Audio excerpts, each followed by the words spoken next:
there's no discouragement among people who understand that not every case is a case that can be solved quickly. In my view, they get solved. It's just a matter of time. In this case, will get solved too. Rhode Island Attorney General Peter Nerona preaching patience as the manhunt for the Brown University shooter stretching into a 6th day.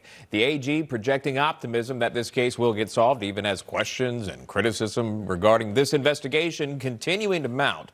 Providence police also releasing this, a photograph of this individual who they say was, quote, in proximity of the person of interest. Anyone with any information about this individual depicted on your screen, encouraged to call the FBI tip line. Well, welcome in our panelists today. Jack Jupin is here, retired FBI supervisory special agent and a retired SWAT team supervisor with the Joint Terrorism Task Force. And Michael Gold is a retired NYPD lieutenant. Thank you both for being here. I do appreciate that. Jack, let me start with you. The Rhode Island Attorney General is still confident that this case will get solved. Obviously, the public would want that too. What is your assessment on how this has been handled thus far, and maybe your confidence level watching from your vantage point?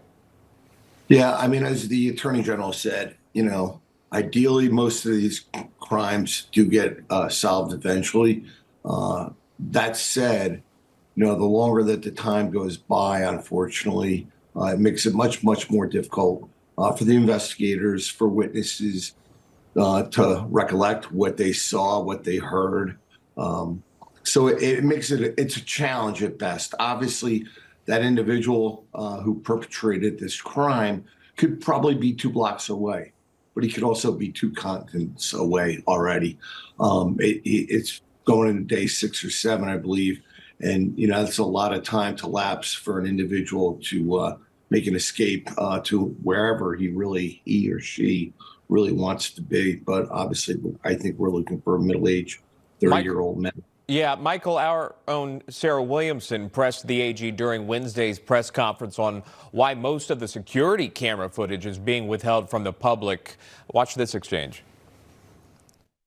There is a lot of footage that could be gone through or controlled. There's 1,200 cameras that you say there are in the school. Why hasn't that just been released to the public? Well, let me play devil's advocate. Would you like all of it?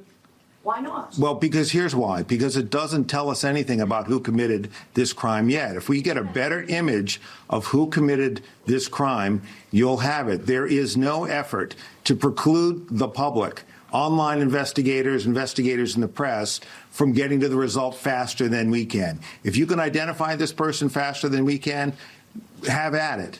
But we are giving you the best evidence we can to identify this person. If that's the best you got, that's not good enough. I mean, you got a killer on the loose.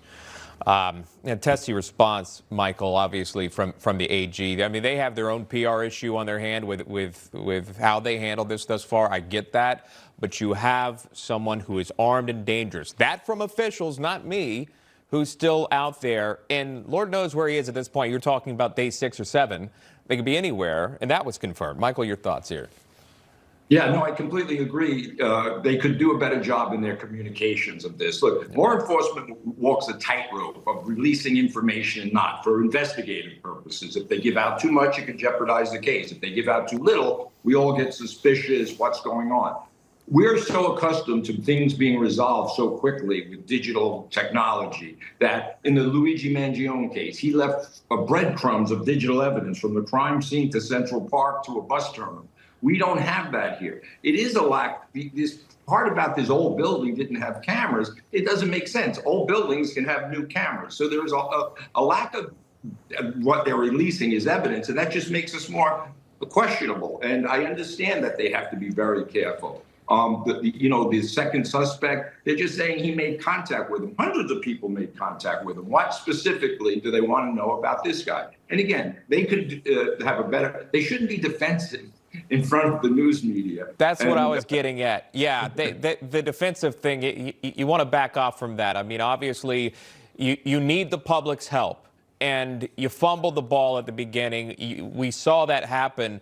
If you want to work together, that's great, but you're not getting anything done arguing with the press on this. At this point, they're part of the investigation and helping and assisting. We're the ones airing it for you to put it out there.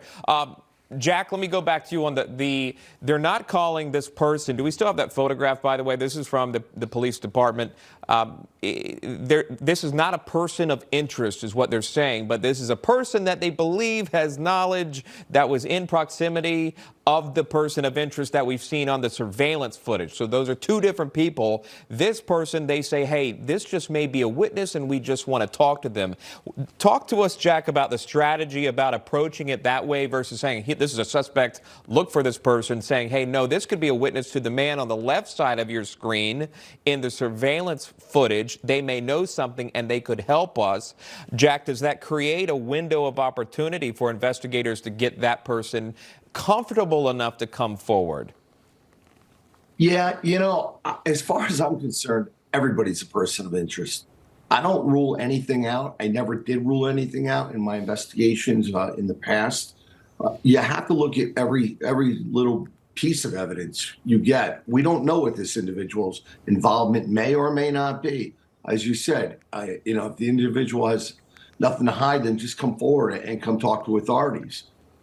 But that being said, other people are going to know who that individual is. There's no doubt in my mind. Somebody knows who that is that's watching probably your show right now and looks at him and sees him and hopefully identifies him. You need to identify everybody in and around that crime scene area.